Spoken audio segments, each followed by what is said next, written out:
Es un placer estar con ustedes, gente tan distinguida y que tiene tanta influencia en el trabajo que hacemos día a día todos los mexicanos.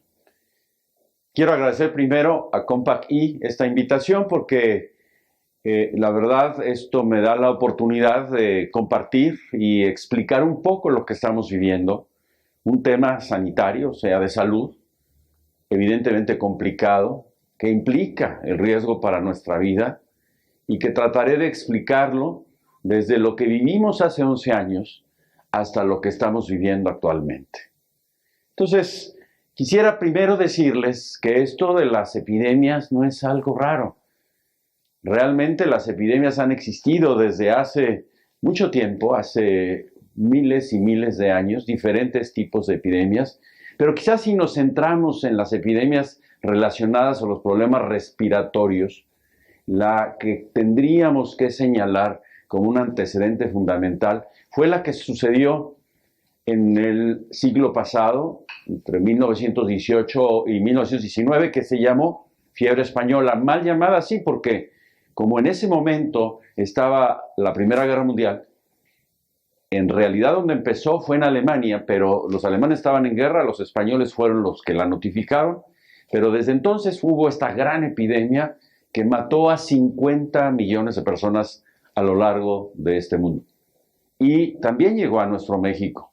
Y en México murieron 500,000 de personas, más que las personas que murieron durante la Revolución. Esto les da una idea de la gravedad y de la amenaza que representa a la integridad física de todos, de gente potentada, gente sencilla, el tener un problema de salud que en ocasiones es muy difícil de resolver. Posteriormente tuvimos el aviso de que había otro tipo de virus de la influenza en Asia, un virus mucho más agresivo, y en el 2002 se presentó una epidemia que fue de otro virus que es el papá del actual, el SARS, el síndrome de insuficiencia respiratoria aguda, que es lo que causa este virus, un coronavirus también, el coronavirus COVID-2, y que precisamente levantó una alarma mundial. ¿Por qué? Porque esto inició en China, igual que lo que ahora está pasando, y fue afortunadamente controlado rápidamente, se extendió a 10 países. Sin embargo, de los 8,000 casos que hubo, 800 personas murieron. Y cuando uno habla de un 10% de mortalidad, entonces dice uno, ah, caray, ¿qué pasaría si los 8,000 millones de humanos que vivimos en este mundo nos llegáramos a infectar de un bicho de este tipo? Pues entonces tendríamos 800 millones de muertos. Esto realmente es algo impensable. Y por eso, en esa ocasión, fue muy importante, primero, garantizar la transparencia de la información, asegurar una vigilancia epidemiológica, porque si no sabemos, si no estamos enterados, si esto no se comparte, como pasó en aquel tiempo en China, se quedaron callados. Y pasaron 3 meses para que la Organización Mundial de la Salud supiera que estaba una emergencia allá. Y hasta entonces pudieron actuar, prevenir al resto de los países, hacer algunas modificaciones, por ejemplo, en el tránsito de las personas o de las mercancías. ¿Para qué? Para evitar que el virus se moviera por todo el mundo. Y se llegó a mover a 10 países. Afortunadamente no fue más, porque si no, quién sabe qué hubiera pasado. Ya en este siglo hemos tenido 2 pandemias. La primera pandemia que mencionaba, la pandemia de influenza H1N1, que se presentó entre el 2009 y 2010. ¿Por qué pandemia? Empieza como epidemia en un país, pero cuando esta epidemia se extiende a países de los 5 continentes y de manera continua, entonces ya se llama pandemia.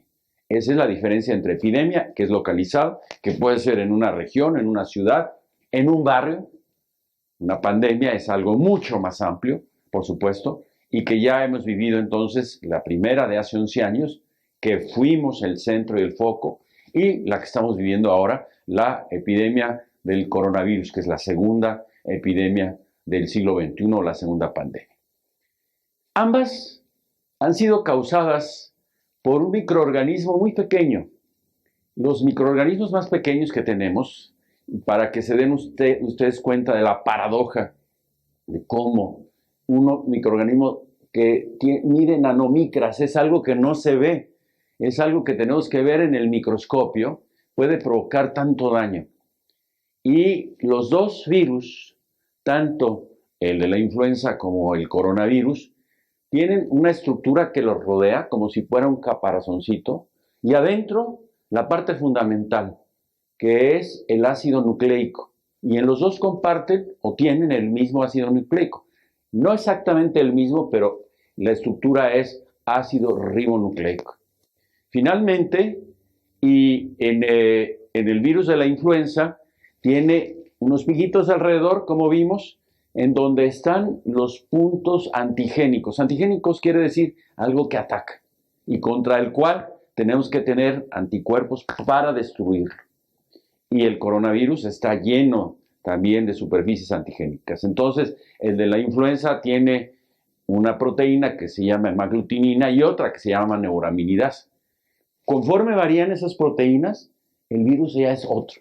Si cambia ese pedacito, entonces ya no estamos enfrentando el mismo virus, y un medicamento que nos pudo servir para el H1N1 hace años, pudiera en un momento dado ya no servir, o como en el caso del coronavirus, pues ni siquiera tenemos un medicamento útil.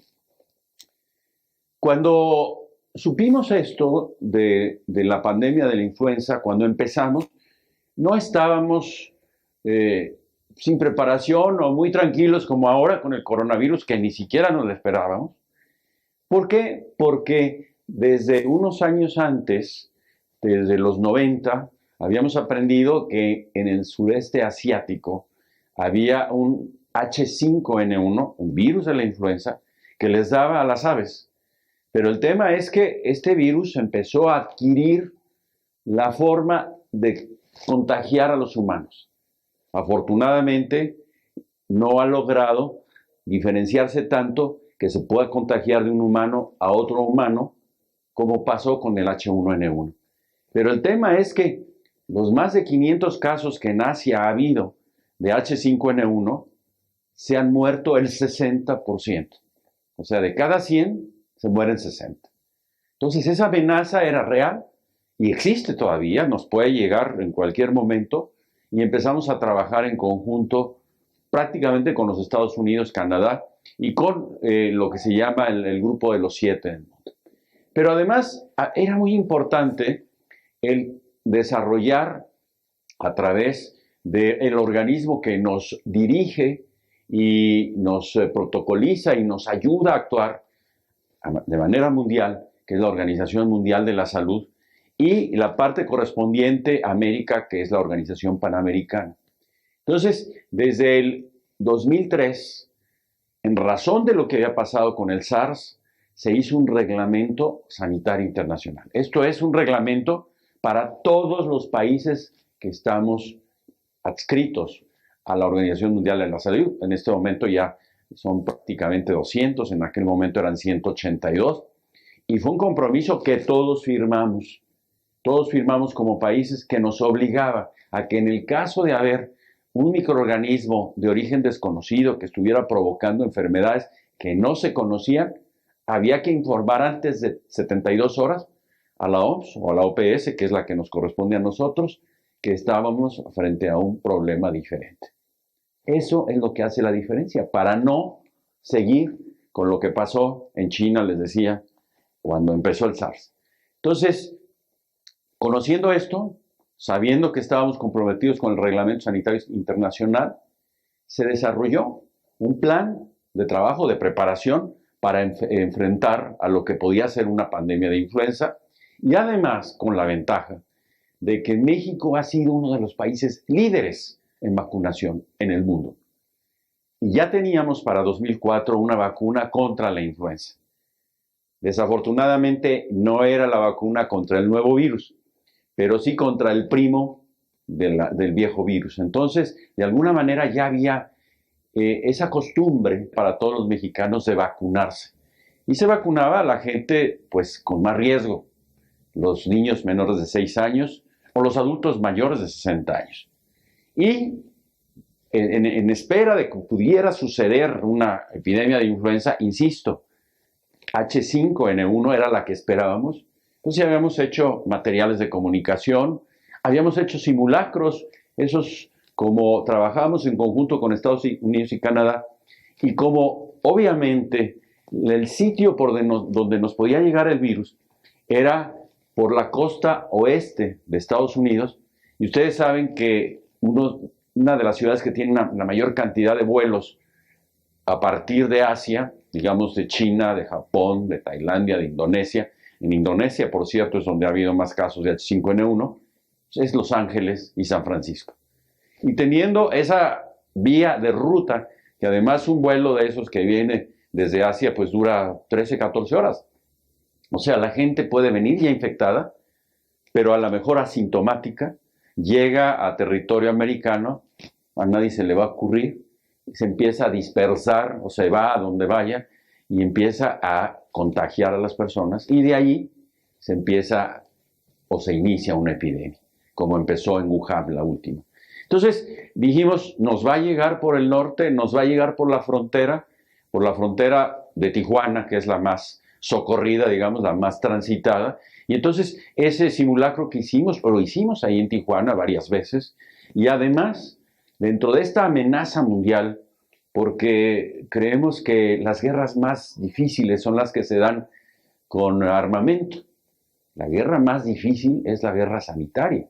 Y ya había habido, con el anthrax, por ejemplo, que ese es provocado por una bacteria, unas amenazas de bioterrorismo que se llama, de te voy a destruir para de esa forma ganarte una guerra que no va a llevar ningún fusil, ni ningún cañón o ningún cohete. Es una guerra que es una guerra biológica. Entonces, se hizo un grupo internacional por los 7 países más poderosos del mundo. Ahí estamos hablando de Inglaterra, de Francia, de Alemania, de Italia, de Estados Unidos, de Canadá y de Japón. Y por la razón de que estábamos trabajando con los americanos y con los canadienses, nos invitaron a este grupo de los 7. La verdad era un privilegio por todo lo que se había estado trabajando y todo lo que se tenía que preparar para poder estar listos en el caso de que llegara la pandemia. Dentro de las acciones que teníamos que hacer, porque ustedes lo están viviendo ahora, son el trabajar con todas las secretarías. Esto que parece ser un problema de salud no es nada más un problema de salud por todo lo que implica. ¿Qué está pasando ahora? Pues que se tiene que pensar en cómo la gente va a comer. Entonces había que trabajar con agricultura y ganadería. Se tiene que pensar cómo la gente se va a transportar. Y entonces había que trabajar con la gente de comunicaciones y transportes. Había que trabajar con los medios de comunicación. Había que trabajar con la Secretaría de Educación. Esa fue fundamental, fue la primera. Lo primero que hicimos fue, se suspenden las clases. Y entonces, si no había un grupo coordinado, prácticamente con la mayoría de las secretarías, pues entonces iba a ser un desorden lo que iba a suceder. Porque esto no avisa, llega. En el caso del coronavirus sí nos avisó, pero en el caso de la influenza no nos avisó. Entonces se creó este grupo intersecretarial en donde coordinaba la Secretaría de Salud, pero todos teníamos una función. Y por otro lado también con una visión de prepararse mejor, desde el gobierno del presidente Fox con el secretario Frank, se adquirieron materiales porque en el momento que llega el problema, todos los países se vuelcan para comprar los materiales que se requieren y se habían comprado millones de cubrebocas, de batas, de equipo, incluso hospitales móviles. Se habían comprado también medicamentos. El único medicamento que había para las aves, que eran las que causaban, como se los dije, el H5N1, los que transmitían el H5N1, era el oseltamivir. No se sabía si servían los humanos, pero sí servían las aves. Entonces se compraron 1.200.000 dosis del oseltamivir y ahí se tenían guardadas por si se requerían. Además de muchos antibióticos, otros medicamentos, ventiladores, etcétera, etcétera, etcétera. Así se fue haciendo la preparación para poder realmente atender a esta emergencia que podía llegar. También algunas de las otras cosas que hicimos fue precisamente el coordinar y el desarrollar, junto con la OMS, un protocolo de atención, porque no se puede improvisar. Si esto llega, no hay tiempo para pensar cómo le vamos a hacer. No, esto tiene que estar ya preparado. Y por eso es que México en el 2009 estaba preparado, porque había un plan de pandemia, porque habíamos hecho los simulacros nacionales, porque habíamos participado en foros internacionales. Yo me recuerdo mucho de un foro que tuvimos en Australia, en donde el ministro canadiense, donde tuvo que lidiar con el SARS, nos dijo, a ver, ministros, lo más importante es la comunicación, porque si la comunicación no se da bien, pues esto puede ser un desastre, como estamos viendo ahora en muchas de las acciones actuales, porque luego hay contradicción entre los estados y la federación, etcétera, etcétera. Entonces, la comunicación es muy importante. Los acuerdos que habíamos tenido con Estados Unidos y Canadá, con el trabajo con el grupo de los 7, la reserva estratégica de medicamentos, el equipo de protección para el personal de salud, que es el más expuesto y que es increíble que a veces el médico, la enfermera o la trabajadora social o el camillero se exponen y se enferman y se mueren porque no tienen realmente una protección adecuada. Materiales educativos, porque además hay que desarrollar una estrategia brutal para que toda la población participe. Sin participación de la población es muy complicado poder lograr la contención de la epidemia. La vacunación que se había dado y se había dado bien. Además, hubo una inversión en una planta productora de vacunas porque quiero decirles que en el momento de la angustia, de la tensión y de la crisis, los países ven para sí. Necesito vacunas, pues los que tienen fábricas de vacunas se preocupan por sus ciudadanos y después se preocuparán por los ciudadanos de otros países. Entonces, ahí se hizo un acuerdo con un laboratorio europeo para que tuviéramos la vacuna lo más pronto posible y también la reestructuración de todo lo que era la vigilancia epidemiológica y de los laboratorios, porque van pasando los años y se va quedando uno rezagado cuando no se le invierte a salud. Entonces México había estado preparado lo mejor posible para esa contingencia. ¿Cómo nos dimos cuenta? Sucedió que a fines de marzo del 2009, empezamos a ver que se mantenía una frecuencia alta de infecciones respiratorias. Lo normal con influenza, con el H1N1 anterior, es que empiecen los casos en noviembre, por eso la vacuna se pone en octubre, empezando noviembre, para preparar a las personas. Y no es que le pongan uno la vacuna y al día siguiente ya esté con defensas. Se necesitan 15 días a partir de la puesta de la vacuna para que uno ya tenga una protección y que ya prácticamente, aunque le dé la enfermedad, le va a dar muy leve. Entonces, esto dura noviembre, diciembre, enero, febrero, pero ya en marzo empiezan a caer los casos y cada vez hay menos casos. Y en el 2009, ¿qué pasó? Empezamos a ver que no bajaba el número de casos, sino al contrario, empezábamos a ver casos graves, que normalmente la influenza no es tan grave, excepto cuando se complica con una neumonía que generalmente es por una bacteria, que es el neumococo, pero en este caso el nuevo bicho que no sabíamos cuál era, estaba provocando la neumonía. Y contra ese bicho pues necesitábamos primero investigar de qué se trataba. Entonces vimos con mucha tristeza y preocupación que estaba atacando más a los jóvenes, cuando los casos graves se daban en los adultos mayores.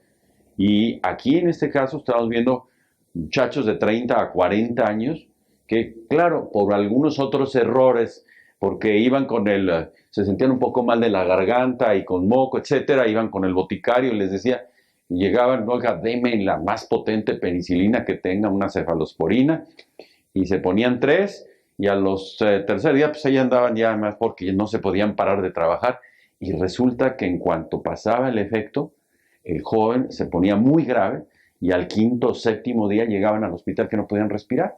¿Por qué? Porque ya tenían una afección pulmonar, y muchos de ellos murieron, porque llegaban al hospital a terapia intensiva, intubados, y ya no pudieron salir adelante. Eso sí, había alguna característica con estos jóvenes. Por un lado, que se habían automedicado, o por otro lado, que tenían lo que llamamos comorbilidad, es decir, otras enfermedades, como diabetes, como obesidad, como hipertensión, como tabaquismo. Entonces, fue muy lacerante y muy lastimoso ver que estaba sucediendo esto y dijimos, a ver, ¿qué está pasando? Aquí no es normal, no es este virus normal de la influenza, aquí debe ser otra cosa. Entonces, además, el CDC es el Centro de Control de Enfermedades en los Estados Unidos, que son como el INDRE nuestro en México, que están controlando todas las enfermedades nuevas que están apareciendo, habían reportado ya que en California habían tenido 2 casos. Pero no lo reportaron como debieron de reportarlo, se quedaron calladitos para que no les afectara mucho esto desde el punto de vista de turismo. Y como en aquellos tiempos la forma de hacer el diagnóstico de influenza era como una metodología arcaica, pero era en todo el mundo igual, en Estados Unidos igual, que es por inmunofluorescencia. Entonces, pues dijeron, estos niños traen influenza, pero no es la influenza que conocemos. Los mandaron a un hospital grande en el Valle, en San Diego, un hospital de la Marina, y también dijeron lo mismo, les mandaron la muestra al CDC, en Atlanta, y después vieron que era otro virus nuevo, pero insisto, no lo comentaron.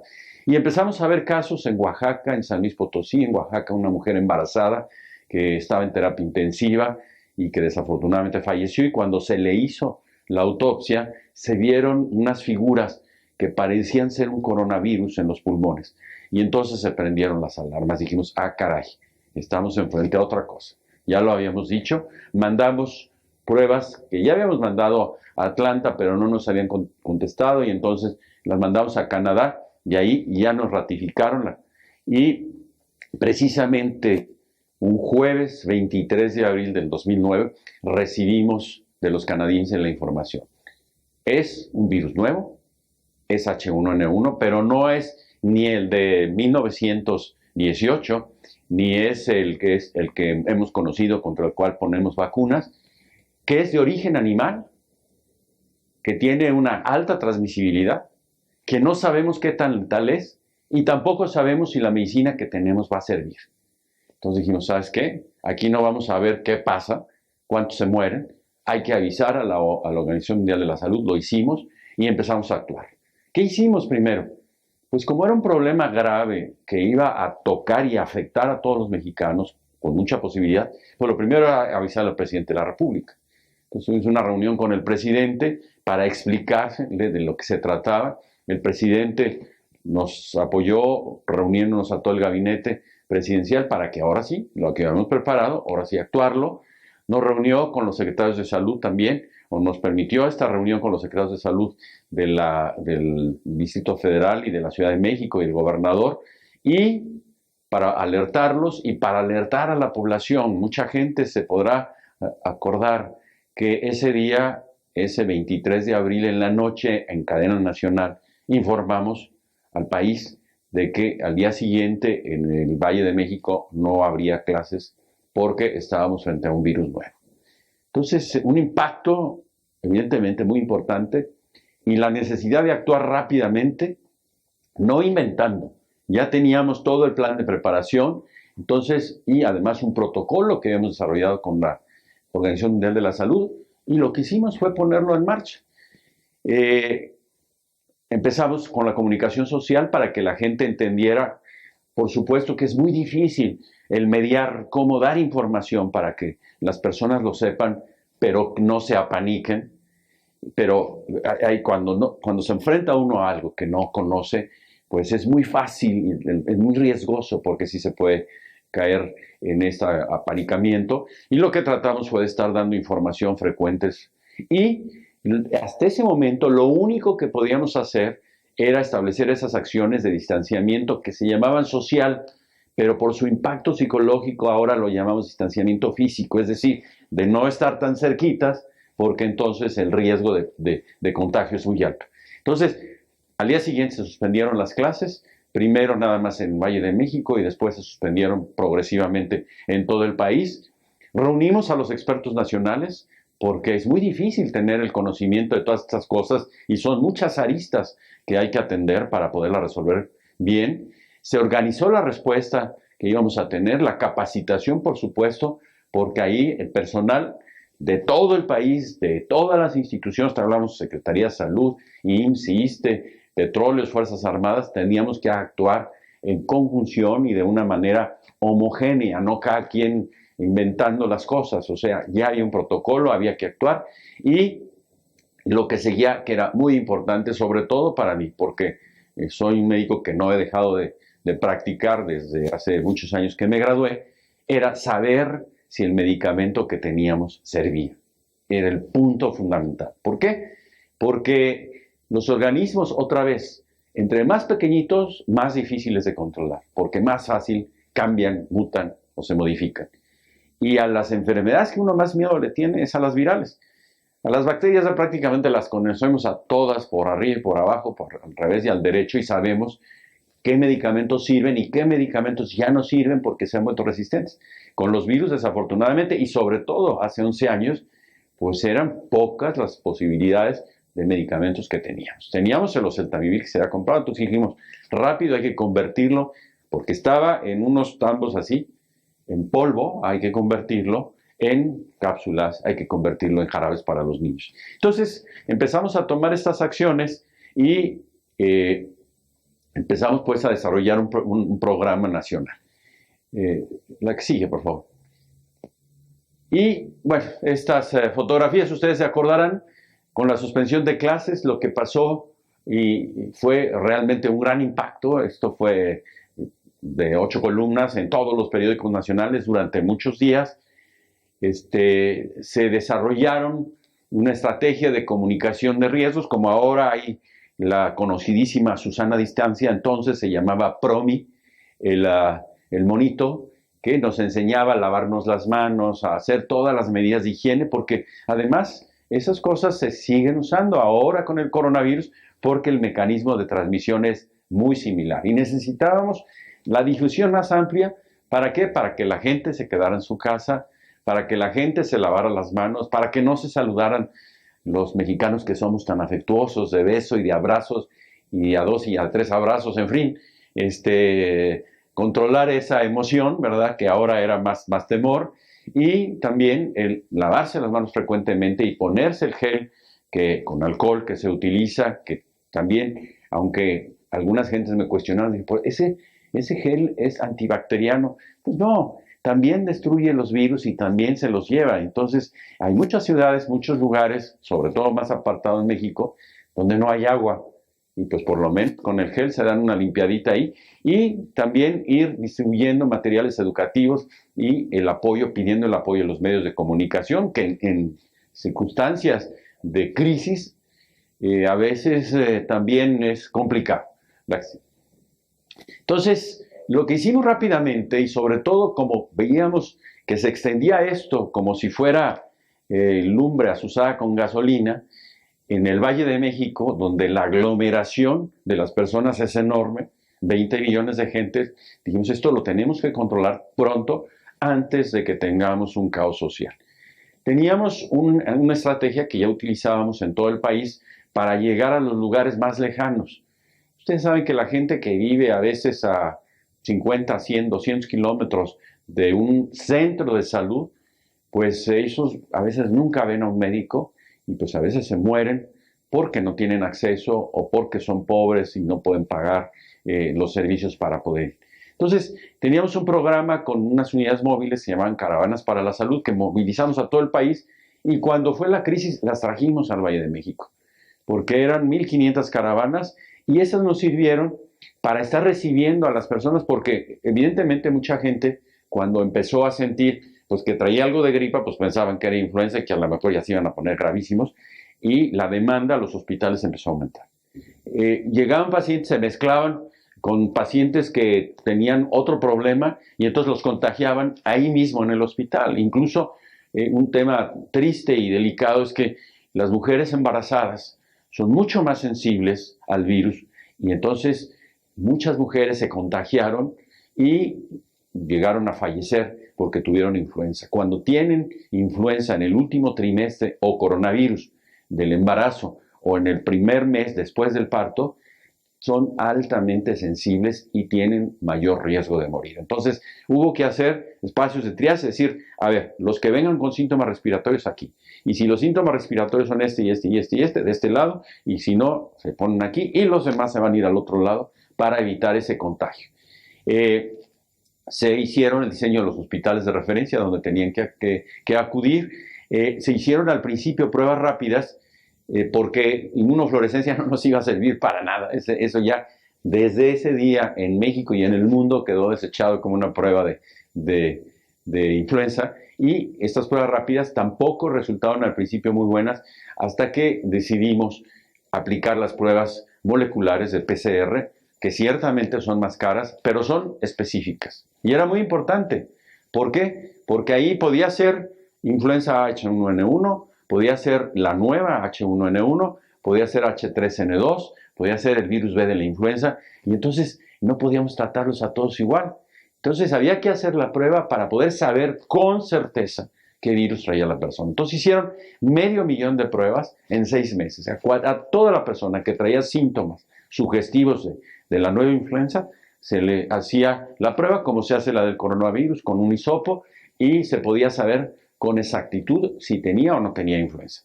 Y por otro lado, por supuesto que para estudiar y para hacer los dictámenes con estas pruebas de PCR, que digo son de una tecnología muy avanzada, había que comprar equipos. Teníamos 2 equipos en México, pero se necesitaban muchísimos más. Se compraron muchos equipos para la Ciudad de México y muchos equipos para todos los estados. ¿Para qué? Para que se pudieran procesar esas pruebas. Se reforzó la vacunación, el personal de salud, aunque no teníamos ninguna certeza que sirviera esta vacuna que teníamos, que era para el H1N1 antiguo. Sí, pues teníamos que protegerlos, porque es paradójico. Cuando fuimos a hacer una encuesta, nos dimos cuenta que habiendo pasado el programa de vacunación 4 o 5 meses antes, solamente el 35% del personal de salud se había vacunado. Entonces dijimos, a ver, se tienen que vacunar todos, porque al que no se vacune, pues entonces ya es su responsabilidad.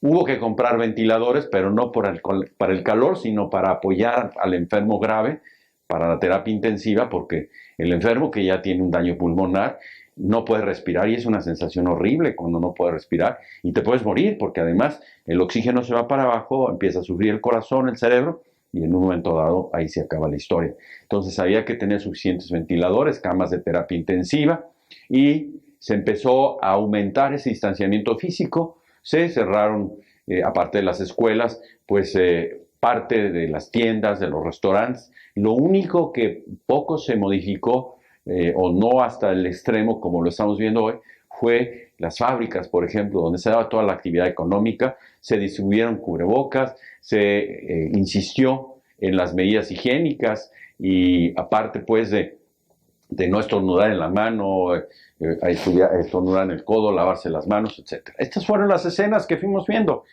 Como ustedes ven en la diapositiva, los estadios de fútbol, el Estadio Azteca, el más grande de México, solo, y los jugadores pues ahí divirtiéndose ahora como lo estamos viendo, y también en Seúl, en Ciudad Universitaria.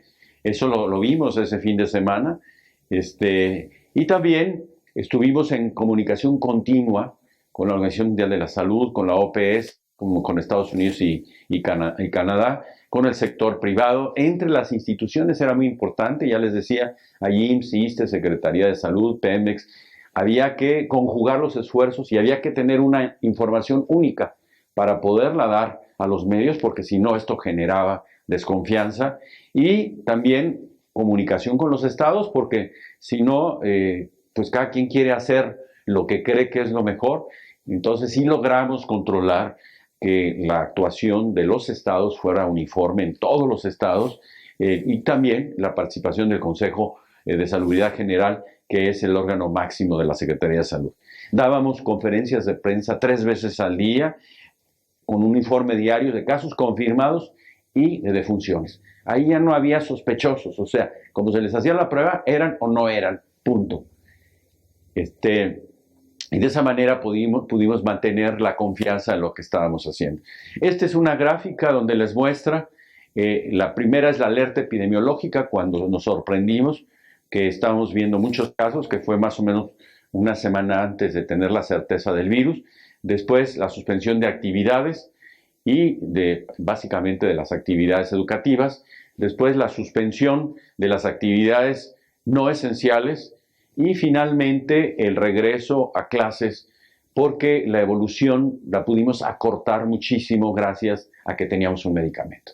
Entonces, realmente el periodo de suspensión de clases y de actividades fue nada más de 3 semanas, porque tuvimos, insisto, la fortuna de que el medicamento fue útil y que si los pacientes, las gentes que tenían síntomas, iban antes de los 3 primeros días y lo tomaban, prácticamente todo se recuperaba.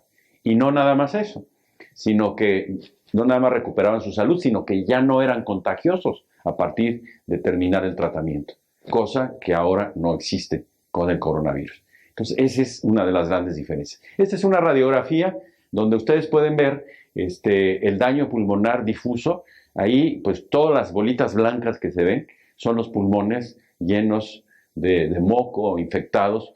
En medio prácticamente ni la figura del corazón se alcanza a distinguir por esta alteración. ¿Cómo progresó esto? Bueno, una semana después, y el 29 de abril, ya había casos en 9 países. 6 semanas después, en 74 países. Entonces ya estábamos hablando, y ustedes pueden ver los puntitos rojos, que ya prácticamente en todo el mundo estaba distribuido, en los 5 continentes, y había casos positivos. Estos casos fueron creciendo en México hasta el 5 de mayo, pero a partir del 5 de mayo empezaron a bajar. Empezaron a bajar, ¿por qué? Porque fuimos conteniendo, fuimos curando a la gente que se había infectado, y con el distanciamiento social fue realmente una acción maravillosa, y el apoyo que el presidente nos dio para que en aquel 30 de abril, 1 de mayo, 2, 3, 4 y 5 se hiciera un megapuente en donde todo el mundo se quedó en su casa, y ahí fue ya la decapitación del virus. Ahí fue donde ya controlamos todo y empezaron a bajar los casos, de tal manera que ya el 30 de junio, estamos hablando que 2 meses y una semana después, ya prácticamente no había casos. Y ya estábamos tranquilos, porque si había otro rebrote, como lo hubo después en el sureste, en Chiapas, teníamos el medicamento. Entonces nada más era cuestión de aplicar la misma fórmula, y con eso lo fuimos resolviendo. El 11 de junio, la OMS declaró precisamente el inicio de la pandemia, porque ya estaban los brotes en todo el mundo, y el 1 de julio había 120 países con enfermos de influenza. Finalmente, la Secretaría de Salud, el 29 de junio de 2010, declaramos el fin de la emergencia epidemiológica, porque ya realmente los casos ya no se presentaban, y un poco después la OMS declaró que ya era etapa pospandémica, o sea, ya que esto se había controlado. El control del recuento al último de todas estas 500,000 muertes hasta junio del 2010, no todas estas 500,000 muertes, Dios me libre, eso lo cortamos. Esas 500,000 muestras que se aplicaron, los casos positivos fueron 72,548 y tuvimos 1,316 fallecimientos por influenza H1N1 comprobados con la prueba que habíamos aplicado. Mucha gente dijo, bueno, pues estos se exageraron, ¿no? Pues ni se murieron tantos, ¿para qué nos pararon las clases? Y como no habían vivido nunca eso, pensaron que pues había sido una exageración. Pero había personas que vinieron de OMS y OPS y que se llaman proyectólogos, que hacen el análisis de los casos que van, y nos dijeron, a ver, si no se hubiera hecho lo que se hizo, hubiéramos tenido por lo menos 8,000 muertes, 30,000 hospitalizaciones que a lo mejor no nos hubieran alcanzado las camas, y más de 4,5 millones de consultas. Entonces, la verdad es que era necesario tomar esas acciones. Se batalló 3 semanas, y después un poquito por el impacto de turismo, que tampoco fue lo que se dijo, la CSI. Lo que les mencionaba, el problema con las embarazadas, sí se pudo ver que la mortalidad materna, muerte materna significa aquella mujer que muere cuando está embarazada o en el primer mes después del parto, subió de un 2.6 que había sido en 2008 a un 10.1 que fue en 2009. Entonces sí hubo muchos casos en los que desafortunadamente por el impacto que tiene en sí el mismo embarazo, la disminución de las defensas, el medicamento no alcanza a ayudarles a mantener la vida. Hubo un impacto económico sin duda, pero no fue lo que mucha gente dijo. O sea, sí hubo una disminución en la demanda de servicios y de bienes, como ahora lo está viendo, pero de una manera exponencial. El turismo sí cayó porque, pues, en ese momento también, y hubo acciones incluso de discriminación de los mexicanos que iban a otro país y los veían, sobre todo con el cubreboca, etcétera. Pero la verdad que esto nada más fue durante los meses de mayo, junio y a partir de julio, porque hicimos además una reunión con la directora general de la Organización Mundial de la Salud en Cancún, que fue uno de los sitios más afectados, y en donde vinieron casi 50 ministros de salud del mundo. La gente dijo, pues si ya todos andan allá, quiere decir que ya se puede ir. Y entonces ya empezó a disminuir ese problema de que no iban los visitantes a Cancún y empezó a despegar otra vez el turismo en todo México.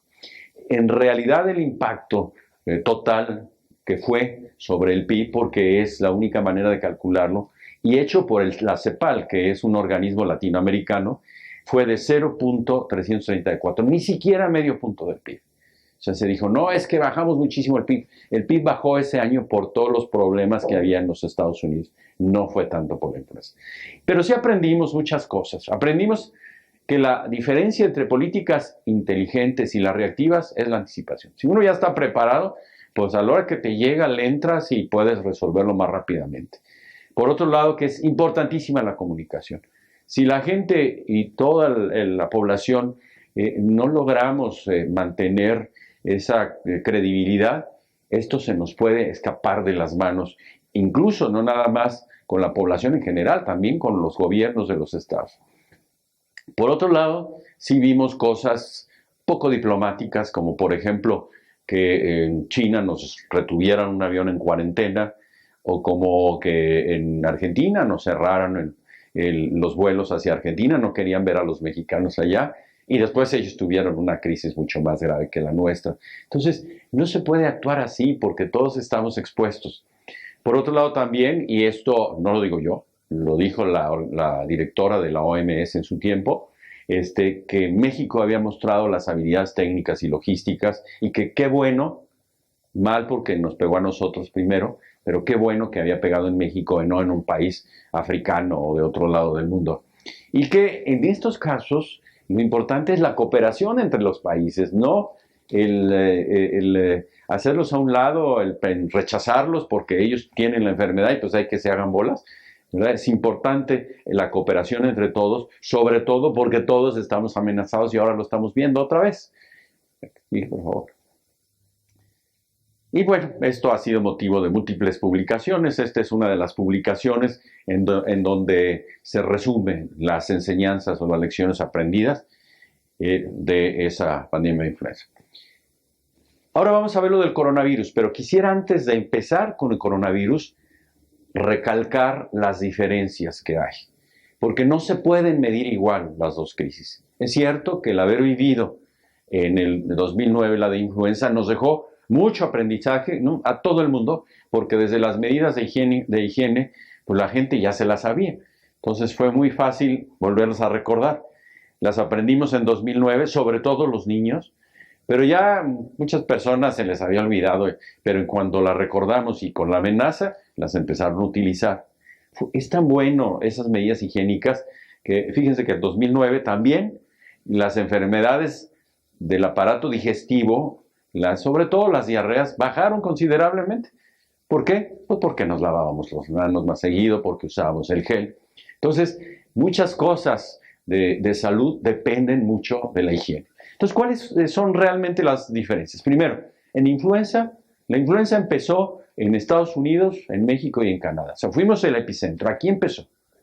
Además, cuando la descubrimos, ya estábamos en fase 2, que es la transmisión comunitaria, cuando ya se está dando prácticamente de manera continua. Afortunadamente el virus no fue tan agresivo. Existía un medicamento útil y esa yo creo que es la estrellita mayor. Teníamos el medicamento y funcionó. Y además que por ser un virus de la influenza para el cual ya había una vacuna para el virus anterior, el modelo de producción de la vacuna era mucho más fácil. Y así fue. A los 4 meses ya había una vacuna que estaban aplicando en Estados Unidos. Nosotros la tuvimos un poco más tarde, a los 8 meses, pero no fue tan incierto como sucede ahora con la vacuna para el coronavirus. En el coronavirus, inició en China, a 15,000 kilómetros de México. Entonces, tuvimos la oportunidad de ver lo que fue pasando en China, en Irán, en Europa, en los Estados Unidos, antes de que nos llegara. Entonces, eso sirve mucho porque te vas preparando y debes de tener, pues, todo. Además, no vas contra algo que no conoces. Acá ya te habían dicho, ese porta así, así son las cosas, ¿no? Es más agresivo. De hecho, la letalidad en México ha sido muy alta, arriba del 10%, que está un poco influida porque no se han hecho suficientes pruebas. Y como es la relación entre el número de muertos con el número de casos, pues si no hace suficientes pruebas en los casos, porque muchos incluso no tienen síntomas, pero los muertos sí tienes el número de casos, pues entonces resulta que la letalidad se va para arriba. No es tan alta a nivel mundial, pero en México por eso ha pasado. Y la otra cosa fundamental, no hay un tratamiento curativo hasta ahorita, y por otro lado tampoco hay una vacuna y se va a tardar. Este virus, como les decía, es otro virus ARN. Hay 2 tipos. El virus que está en todo el mundo es el virus que empezó en Wuhan. El tiempo de incubación, es decir, desde el momento que uno que se contagia hasta que tiene los síntomas, puede ir de 2,5 días a 11,5 días. Por eso los 14 días de quedarse aislados si uno tuvo contagio con alguien, porque no podemos saber si va a tener o no va a tener el virus. La historia empezó allá en Wuhan. Este doctor, un oftalmólogo, curiosamente, no era un infectólogo, un doctor muy listo, Li Wenliang, que falleció desafortunadamente, fue el que avisó. Si no, a lo mejor no habían avisado, y de hecho ahora se piensa que a lo mejor ya tenía el virus más tiempo, e incluso por ahí apareció un francés que había ido a principios de diciembre a China y que tuvo un cuadro sugestivo, y ahora que hay la medición de los anticuerpos se ve que ese francés se contagió desde diciembre. Entonces, este doctor, por andar diciendo que había una epidemia y que estaba creciendo, pues la policía lo acusó, lo apresaron, pero lo llevaron al hospital porque pronto se puso mal, y el 12 de enero lo hospitalizaron y el 6 de febrero falleció. Realmente fue un héroe para todo el mundo, porque él nos hizo saber que estábamos frente a un problema grave. ¿Cómo se hace la transmisión del virus? Pues esa se hace con una persona, contagia 2 y esas 2 contagian otras 2 y se va haciendo de manera exponencial y piramidal. Entonces tenemos que cortar esa transmisión detectando los casos positivos. Si no se hacen pruebas, pues no sabemos, porque el 80% no tienen síntomas, no sabemos si esa persona va a contagiar a otro. Por eso es tan importante el hacer las pruebas. ¿Cómo se contagia? Pues es igual que la influenza, es por la aspiración de secreciones. Mucha gente todavía estornuda y avienta el estornudo por todos lados, y entonces se quedan los microbios en las superficies, en las mesas, y llega uno, toca ahí sin saber, por supuesto, porque no son fosforescentes, y tenemos mucho la costumbre de tocarnos la cara. Nos tocamos los ojos y nos los estamos rascando, a veces la nariz porque algo que nos picó, o a veces hasta nos metemos el dedo en la boca, y entonces es una autoinoculación. Pero es que yo no me he visto a nadie que tenga, pues no, pero esa persona estornudó y ahí te dejó los microbios, tú los tomaste sin saber por coger eso, y después tú solito te inoculaste. También puede ir en ropas, en batas contaminadas, en cubrebocas.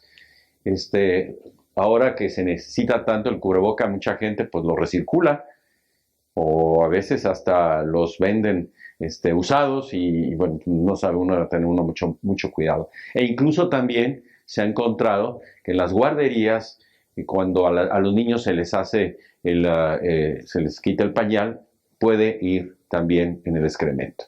Entonces hay que tener mucho cuidado porque de allí, entonces si se contagia uno, bueno, si se contamina ahí y se lleva otra vez el microbio a la cara, pues entonces se va a contagiar. No es porque un alimento nos vaya a dar la enfermedad, sino porque los virus se han demostrado presentes en el excremento hasta en el 98% de las gentes que tienen el coronavirus. Hay tres fases. Una fase que es de la infección, es cuando los casos vienen de otro país, cuando el problema no se inicia en tu país. Entonces, esas gentes es mucho más fácil, si se hace una estrategia clara y se hacen pruebas, controlar. Entonces, toda la gente que en aquel momento venía de China o de Europa, pues había que haber hecho pruebas y a los positivos aislarlos y a sus contactos también para que no se extendieran. Pero bueno, no se hicieron las suficientes pruebas desde mi punto de vista y entonces pasa a la fase 2 en donde esa persona que nadie lo estudió llega a su comunidad y empieza a contagiar a todos los que están alrededor. Entonces se llama eso transmisión comunitaria y aquí empiezan a aparecer centenares de casos hasta que estos se van multiplicando y entonces llegamos a la fase 3, que es la fase pandémica, cuando ya se está extendiendo por todos lados. Les recuerdo que entonces, en el caso de la influenza, nosotros empezamos en fase 2. La fase 1 nosotros no la vivimos, porque esto empezó aquí en la misma parte del continente, en América del Norte.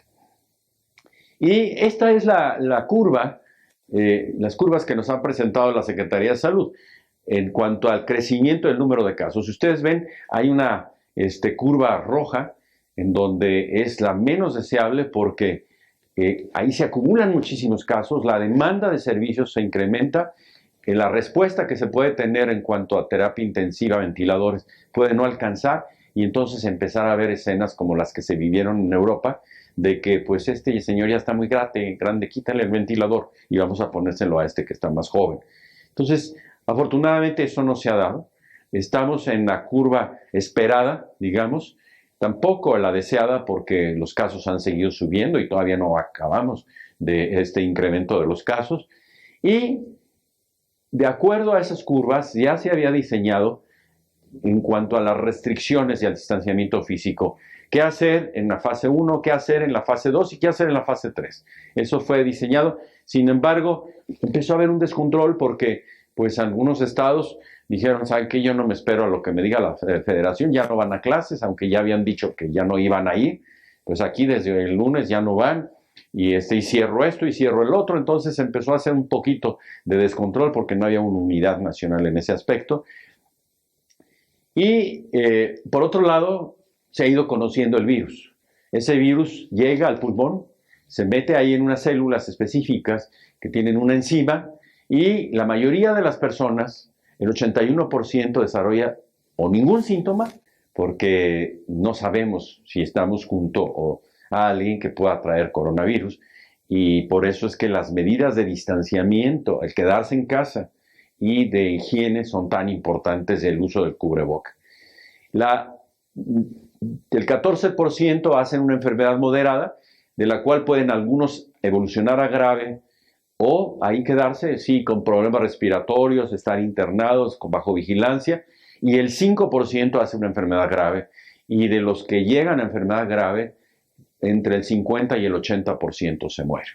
Entonces, ese es el problema, porque además esos pacientes necesitan estar con un respirador, y se mueren porque se empiezan a complicar.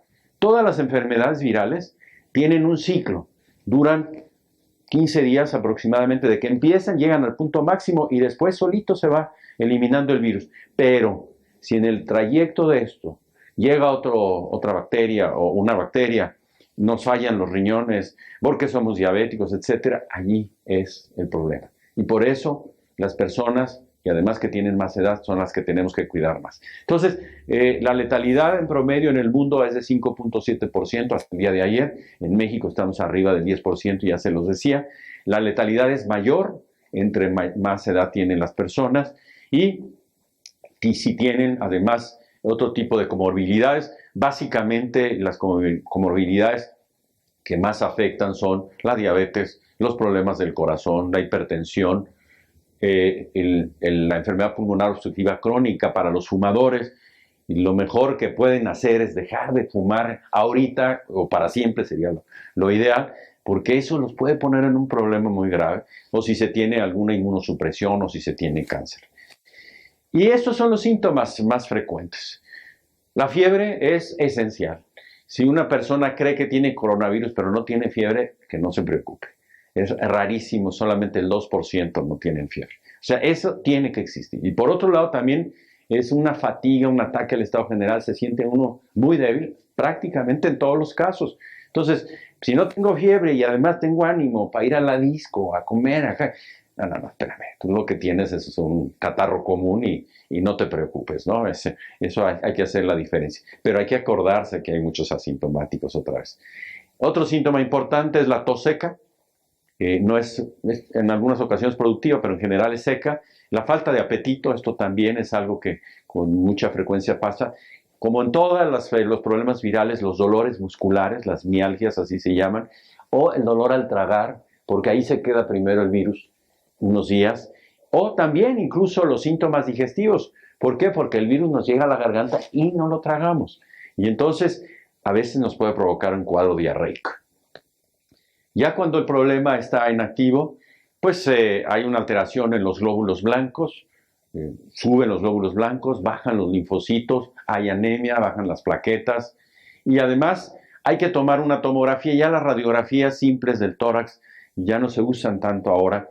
¿Por qué? Porque se necesita un diagnóstico más específico, entonces se necesita una tomografía, se ven que están los pulmones, como veíamos en la radiografía, llenos de zonas condensadas, incluso hasta derrame pleural, y la prueba es hacer la prueba de PCR que se hace con un balito que tiene en la punta un algodoncito que se llama hisopo y se pasa hasta la parte posterior o por la nariz o por la garganta. ¿Qué hay para tratarlos? Al principio, el paciente que tiene síntomas y sale la prueba positiva, ¿qué hay que hacer? Primero reposo, después darle algo para quitar la fiebre, lo que se recomienda es paracetamol. Cuando la tos es muy molesta, se puede dar un antitusígeno y eventualmente, si le empieza a faltar el oxígeno, ponerle oxígeno por puntas nasales o de plano con una mascarilla y esperar a ver cómo evoluciona. Si son hipertensos, hay que continuar los medicamentos y experimentalmente se han usado muchas cosas, pero desgraciadamente no hay hasta ahora un medicamento que digamos, como era los Eltamivir, con esto te curas. Hidroxicloroquina, acitromicina, la Bifavir, la ivermectina que se usa para los piojos, por ejemplo, se ha dicho, Remdesivir y algunos anticuerpos monoclonales han sido utilizados. Hasta ahora yo creo que el medicamento o la opción mejor que hay para poder mejorar este pronóstico es el uso de plasma de pacientes ya contagiados. Cuando una persona se contagió, va a desarrollar anticuerpos. Entonces, esas personas se pueden estudiar y ver si tienen anticuerpos correctos, los que se necesitan y suficientes, y se ha visto que se le saca al donador una unidad de sangre y el plasma se pone al enfermo que está muy grave y el enfermo puede salvarse. Es realmente lo único. Además, hay otros tratamientos que son complementarios, que no quitan el virus, sino que ayudan por la respuesta generalizada que pueda haber, que se nos pueden formar coágulos en todos lados. La respuesta que da el organismo también hay que bajarla con la cortisona. Entonces son tratamientos complementarios para tratar de salvar la vida a estas personas. Vemos en esta gráfica cómo los rangos de edad donde hay más casos, pues están en las gentes entre 45 y 49 años, como la curva va subiendo y luego va bajando. Es evidente, esto está en relación al porcentaje de la población que está en esos grupos de edad. Sin embargo, los que tienen mayor edad, en general hay más hospitalizados. O sea, la edad sí es un factor que va en demérito o que hace más peligrosa la enfermedad y que tengamos una enfermedad más grave. Es la distribución en general en los estados de la República. Esto es importante porque hay que ver que no es el mismo nivel de contagio y de gravedad. Otra vez, ¿dónde es más importante? En el Valle de México. Pero también otras ciudades que tienen más población, como puede ser Monterrey, como puede ser Jalisco, como puede ser Tijuana, han tenido un mayor número de casos, y en algunos estados pequeños, pues el número de casos no ha crecido tanto. La última información, esto es hace un par de días, el día 6, pues eran 113,000 confirmados, ahorita ya estamos en alrededor de 117,000, si no me equivoco. También el número de defunciones, 13,500, ya pasaron sus 14,000. Vean que es más frecuente en los hombres que en la mujer, eso no se sabe por qué. Afortunadamente no le gustan tanto las mujeres al virus, y entonces el caso en los hombres es el 56% contra el 43% en las mujeres, y la mayoría de los pacientes son ambulatorios. Es un panorama mundial que se puede llevar hora, minuto tras minuto para tener una idea de cómo está evolucionando la pandemia. Siguiente. Y algunos datos que hacen los estudiosos de este problema. Por un lado, ¿cómo se está comportando la pandemia en el mundo? Aquí son de porcentaje mundial. Aquí vemos, por ejemplo, que el número de infectados en realidad no ha disminuido, y no ha disminuido en porcentaje. ¿Por qué? Porque ahorita el foco de infección está en Latinoamérica, y nosotros somos uno de los países más importantes. Afortunadamente, el número de fallecidos sí ha ido disminuyendo, pero también esto hay que verlo con cautela, porque no se han hecho suficientes pruebas. Hay muchos casos que en el certificado de defunción pusieron neumonía típica, y en realidad una neumonía típica en estas épocas, casi seguro, es por coronavirus. Y vemos en estas curvas de crecimiento del número de casos cómo en México está en tercer lugar de los países de Latinoamérica, superado por mucho por Brasil, y en esto la actitud del mandatario brasileño pues de mucho ha tenido que ver, porque ya va en su tercer secretario de salud, porque no quería cerrar la economía, y pues entonces el resultado es ese. Y el otro es Perú, porque es uno de los países que más ha hecho pruebas en todo Latinoamérica, y nosotros estamos en tercer lugar.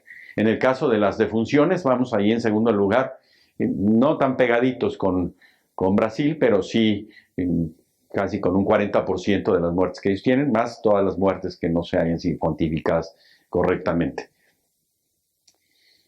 En fin, ¿qué sigue? Sigue el pensar cuándo esto se va a acabar.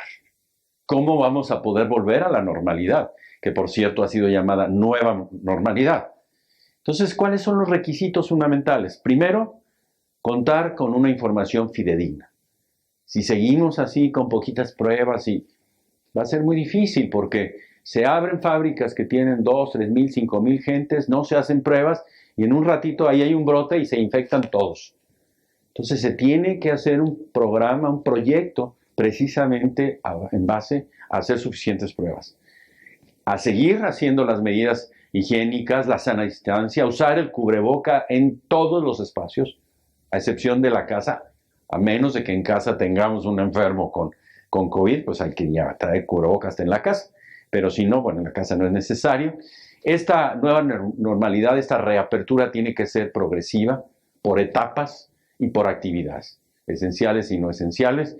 También esas etapas van a depender, por un lado, del número de casos, porque todavía no alcanzamos la cima. Y se ha dicho, ya la domamos, ya la controlamos, pues no, sigue creciendo.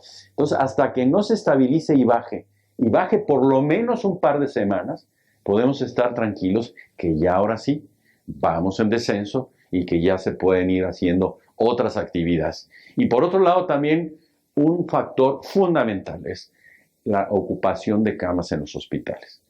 Mientras tengamos ocupaciones arriba del 60 o 70%, no podemos reabrir ni retomar muchas de las actividades, porque corremos el riesgo que llegue un momento en que ya no haya camas y que los enfermos lleguen, colapsen los hospitales y haya un caos social. Entonces, hay que ser muy cuidadosos en esto, y hay que entender que ahí está en juego la vida. Entendemos también que el problema económico para las gentes que viven al día es también muy grave, y por eso se necesitan programas de apoyo económico suficientes, para que no sea esa angustia de la gente que no tiene para comer el día siguiente lo que lo haga que tenga que salir.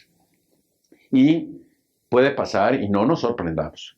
Que si las cosas se ponen peor, pues el gobierno diga, ¿saben qué? Otra vez a su casita, quédate en casa y vamos a esperar a que esto mejore. Entonces, es fundamental. Ya se han diseñado programas a través de un semáforo en donde, para hacerlo claro, eso tienen de ventaja los semáforos hay en todos lados. Entonces, si te dicen rojo, pues aguas, espérame. Ya le agregaron el anaranjado, que ese no lo vemos en las esquinas. Pero bueno, es una progresión, después el amarillo y el verde. El rojo es la prohibición casi total, el verde es la posibilidad de hacer lo que hacíamos antes, aunque sin olvidar las medidas higiénicas, el cubreboca y el cuidado de los adultos mayores, porque el virus va a seguir circulando. Ahorita, si nos hicieran a todos los mexicanos una prueba de sangre para ver cuántos hemos estado contagiados, yo les aseguro que no llegamos ni al 10%. Entonces, todavía hay muchísimos que faltan por contagiarse. Sí. Y ha habido programas específicos de semáforos en cada uno de los estados o en algunos de los estados que, tratando de ser más claros, especifican, porque ciertamente cuando se empiezan a dar permisos, entre comillas, pues todo el mundo dice, pues yo también quiero, ya quiero salir, ya quiero vender. Entonces tienen que ser muy específicos porque si no se les salen de control y esto pues lo único que hace pues es aumentar el número de casos. Una prueba muy específica ha sido ahora con las manifestaciones, por ejemplo en Estados Unidos, hubo un repunte de casos brutal y pues esto no es otra cosa más que es aglomeraciones y intercambio de todo. Entonces yo quisiera para terminar con estas diapositivas, primero hay que recordar que el COVID es un virus nuevo, que es de origen animal, que se transmite muy fácilmente, que tiene una letalidad elevada, no es cualquier cosita, no es una gripita, como en algún momento se dijo, para el cual no hay un medicamento, y mientras no haya medicamento, estamos en riesgo, y que tampoco hay una vacuna, y que este virus llegó para quedarse, y que lo vamos a tener que lidiar muchos meses o muchos años. Entonces, hay que tomar en cuenta todas las prevenciones que nos aconseja la autoridad.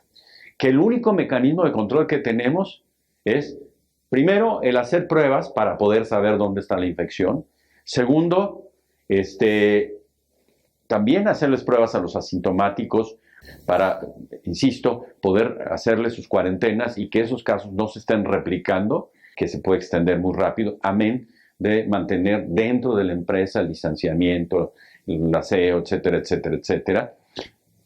Y por otro lado, estas acciones, como el distanciamiento social o físico ahora, insisto, porque se ha dicho ahora la lógica, el impacto de estar en la casa solos, el desprecio, así se siente mucha gente, y la depresión ha crecido muchísimo. Mejor hablar de distanciamiento físico y no distanciamiento social, como si ya está uno apestado y ya la sociedad no nos quiere. Entonces, estas acciones van a ayudar, y son las únicas acciones que hay ahorita para evitar el colapso en los hospitales y más muertes. Y que estemos conscientes que no vamos a tener una nueva normalidad o no vamos a volver, más bien dicho, a la normalidad previa, a lo que estábamos acostumbrados, mientras no haya una vacuna.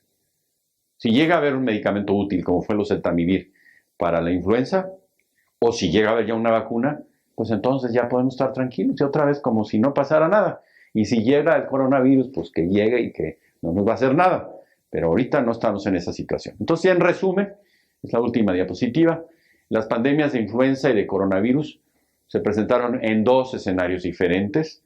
Ya decíamos, la de influenza la tomamos ya en fase 2 junto con Estados Unidos y Canadá. Fuimos el primer país en informarlo al mundo. Se establecieron de inmediato las acciones, pero la gran diferencia, teníamos un medicamento que funcionó muy bien. Y esto, junto con el distanciamiento físico, nos permitió controlar rápidamente el daño y nos permitió evitar que hubiera mayores pérdidas de vidas o económicas. En la segunda, la de coronavirus, pues esa se inició a 15,000 kilómetros de aquí, tuvimos 3 meses para aprender, y en el 27 de febrero tuvimos el primer caso, y esto ha ido creciendo, pero tiene más transmisibilidad, es más letal, no hay medicamento y no hay vacuna. Entonces hay que tomarla muy en serio, por bien de todos y sobre todo los que tenemos más riesgo, los de más de 60 años o los que tienen alguna otra enfermedad agregada, porque sí se pueden morir. No hay que olvidar esto. Entonces, lo que hay que hacer y hay que insistir, si se tiene la posibilidad, porque a veces el gobierno se ve rebasado, pues hacerse la prueba cuando tiene unos síntomas para estar seguros y para no contagiar a más gente. Por otro lado, ahí sí hay que aislarse, se aísla uno, a los 14 días se hace otra vez la prueba, si es negativo, ya la hicimos. Porque aunque se dice que se puede uno reinfectar, es muy difícil. Ya los anticuerpos que vamos a tener ya nos van a defender. Entonces ya casi, aunque algunas partes del mundo dicen no puede ser esto un pasaporte de seguridad, es decir, pues ya me dio y ya no lo tengo, entonces ya gané, ¿no? Ya tengo los anticuerpos, pero de alguna manera hay razón de que sí podemos estar muchísimo más tranquilos. Entonces hay que, de otra forma, también continuar con las medidas de distanciamiento social. Es desesperante, es difícil y a veces es también cuestión de vida para la gente más pobre.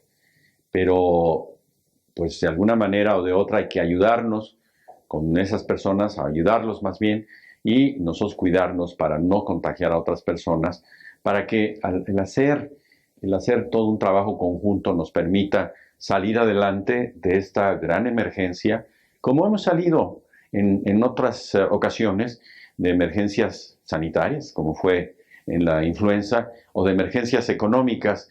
Finalmente, el dinero vuelve a venir cuando hay trabajo, pero la vida ya no retoña. Entonces hay que cuidarnos mucho y les agradezco mucho esta oportunidad de compartir con ustedes algunas de las experiencias que hemos tenido durante estos años de nuestra vida como médico. Muchas gracias.